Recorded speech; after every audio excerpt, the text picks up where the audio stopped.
It was about 2 a.m. and I was on patrol in the city when I got a call about a disturbance at an old abandoned house.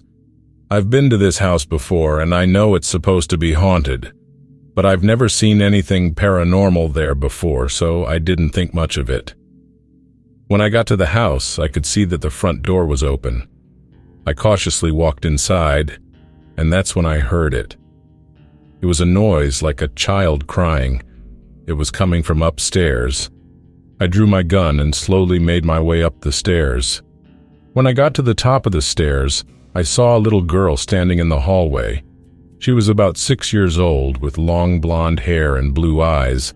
She was wearing a white dress and she was crying. I asked her what was wrong, but she didn't say anything. She just kept crying. I started to walk towards her, but then I stopped.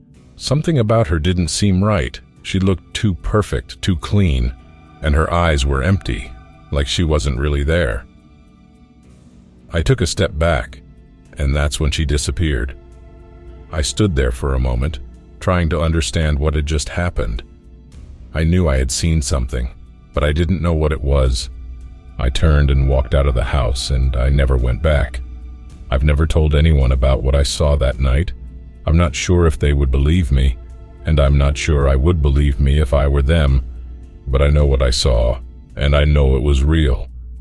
I've been haunted by that night ever since. I can't help but wonder what that little girl was, and where she came from. I'm not sure if I'll ever know the answers to those questions, but I'll never forget what I saw that night. A few days later, I was called to the house again. This time, it was for a break-in. When I arrived, I saw that the front door was wide open. I cautiously walked inside, and that's when I heard it again. It was the same noise, like a child crying. It was coming from upstairs. I drew my gun and slowly made my way up the stairs. When I got to the top of the stairs, I saw the little girl again. She was standing in the hallway, just like before. She was still crying, and she still looked too perfect, too clean, and her eyes were still empty, like she wasn't really there. I took a step towards her, and that's when she spoke. "Help me," she said. Her voice was soft and gentle, but it was also full of pain. "What's wrong?" I asked. "I'm lost," she said. "I can't find my way home." I felt a wave of compassion wash over me. I put my gun away and walked over to her. "I'll help you," I said. I took her hand and led her out of the house. We walked down the street and I asked her where she lived. She told me her address and I hailed a cab. We got in the cab and I gave the driver the address. The cab driver took us to her house and I helped her out of the cab. She turned to me and smiled. "Thank you," she said. "You're a good man." She turned and walked into her house and I watched her go. I got back in the cab and went home. I've never seen the little girl again, but I'll never forget her. She was a reminder that there is still good in the world, even in the darkest of places. I went back to the house a few days later, hoping to see the little girl again, but she was gone. The house was empty. I didn't know what to think. Had I imagined the whole thing? Was I going crazy? I decided to do some research on the house. I found out that it had been built in the 1800s. It had been a family home for many years, but it had been abandoned in the 1970s. I also found out that there had been several reports of paranormal activity at the house. People had reported seeing ghosts, hearing strange noises, and feeling cold spots. I didn't know what to believe. I didn't know if I had seen a ghost or if I had just imagined it, but I knew that I would never forget the little girl. I've been a police officer for 10 years, and I've seen a lot of things in my time, but nothing could have prepared me for what I saw that night. I've never told anyone about what I saw. I'm not sure if they would believe me, and I'm not sure I would believe me if I were them, but I know what I saw, and I know it was real. I've been haunted by that night ever since. I can't help but wonder what that little girl was and where she came from. I'm not sure if I'll ever know the answers to those questions, but I'll never forget what I saw that night.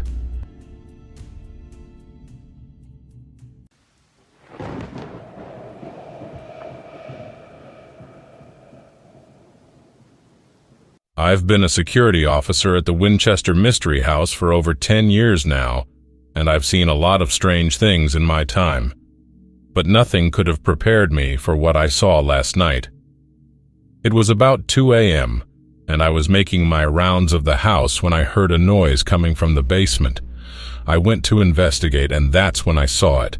It was a creature about the size of a small child. It had pale skin, big black eyes, and long, sharp teeth. It was standing in the middle of the basement, just staring at me. I was frozen with fear. I didn't know what to do. I just stood there, staring back at it. After a few moments, the creature turned and ran away. I watched it go, and then I ran back to my post.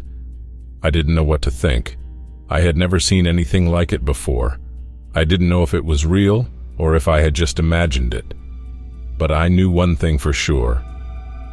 I would never forget what I saw that night. The next day, I told my supervisor about what I had seen. He didn't believe me at first, but I eventually convinced him that I was telling the truth.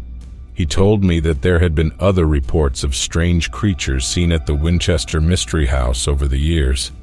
Some people said they had seen ghosts, while others said they had seen aliens.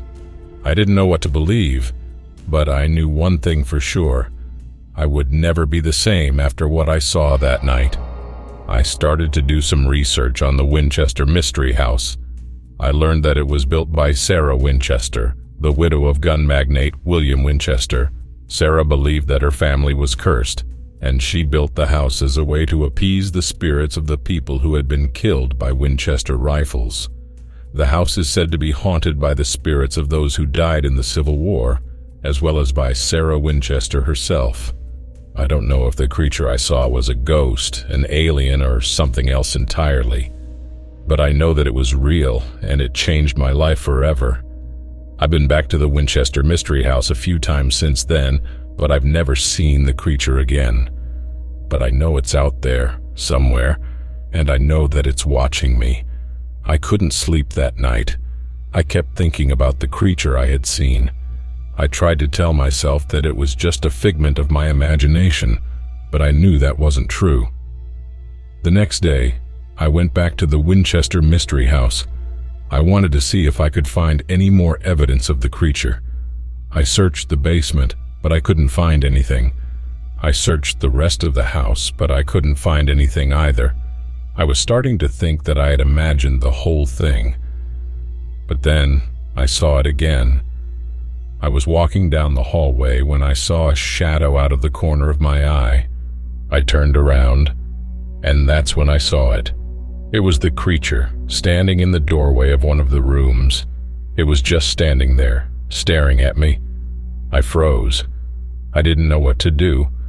I just stood there, staring back at it. After a few moments, the creature turned and walked away. I watched it go, and then I ran out of the house. I didn't stop running until I was home. I locked the door and collapsed on the floor. I didn't know what to do. I was scared. I didn't know if the creature was real or if it was just my imagination, but I knew one thing for sure. I would never go back to the Winchester Mystery House. I tried to forget about the creature, but it was hard. I would see it in my dreams. I would see it out of the corner of my eye. I was starting to lose sleep. I was starting to lose my appetite. I was starting to lose my mind. I knew I needed help. I went to see a therapist. I told her about the creature. She listened to me, and then she told me something that I didn't expect. She told me that she believed me. She told me that she had heard other stories about strange creatures being seen at the Winchester Mystery House. She told me that I wasn't crazy. She told me that I was just a victim of something that I didn't understand. I was relieved to hear her say that. I felt like I wasn't alone anymore. The therapist helped me to deal with my fear.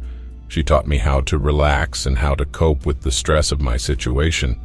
It took a long time, but I eventually got better. I was able to sleep again. I was able to eat again. I was able to function like a normal person. I still think about the creature sometimes. I still wonder what it was, but I'm not afraid of it anymore. I know that it's just a part of my past. It's something that I've dealt with, and I've moved on.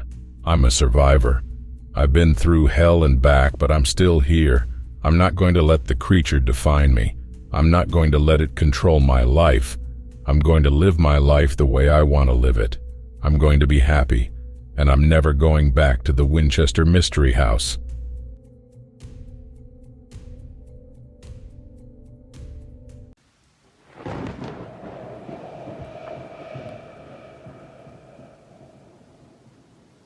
I am a police officer, and I have seen some strange things in my career. But what I witnessed at the police department's garage last night was something I could never have imagined. It was a typical night shift for me, and I was on my regular patrol when I got a call from the desk sergeant. He asked me to come back to the police department's garage immediately, as they had discovered a dead old lady in one of the cars. I didn't think much of it at first, assuming it was just a routine investigation, but as I arrived at the scene, I felt a strange sense of unease. The garage was eerily quiet, with no other officers around. The only sound was the hum of the fluorescent lights overhead. I made my way to the car where the old lady's body was found, and that's when I saw her. She was lying slumped in the driver's seat, her face pale and lifeless. It was clear that she had been dead for some time, and the sight of her sent shivers down my spine. I called for backup, and a team of detectives arrived shortly after. We began our investigation, but as we combed through the evidence, we found no signs of foul play. There was no indication of forced entry into the car, and the old lady's belongings were still in place. As we continued our search, we stumbled upon a strange discovery. On the back seat of the car, we found an old photo album. The pictures were faded and yellowed with age, but they depicted scenes from the old lady's life. There were pictures of her as a child with her parents and siblings, and then as a young woman marrying her husband in a grand ceremony. There were also pictures of her with her children, grandchildren, and great-grandchildren. As we flipped through the pages, we noticed something peculiar. In every single picture, the old lady was wearing the same necklace, a delicate gold chain with a small pendant. It was a simple design, but it seemed to hold a special significance to her. The detectives continued to question the staff of the police department, trying to find any leads, but nothing stood out. That is, until one of the maintenance workers came forward with a shocking story. He told us that he had seen the old lady's ghost wandering around the garage a few nights prior. He said that she was wearing the same necklace and seemed to be searching for something. He didn't think much of it at the time, assuming it was just his imagination playing tricks on him. The detectives decided to dig deeper into the old lady's history, and they soon discovered that she had been a long-time employee at the police department before retiring. She had worked in the records department for over 30 years and was well respected by her colleagues. As they delved further into her life, they uncovered a tragic tale. The old lady's husband had died in a car accident many years ago, and the necklace she always wore was a gift from him. She had never taken it off since the day he gave it to her.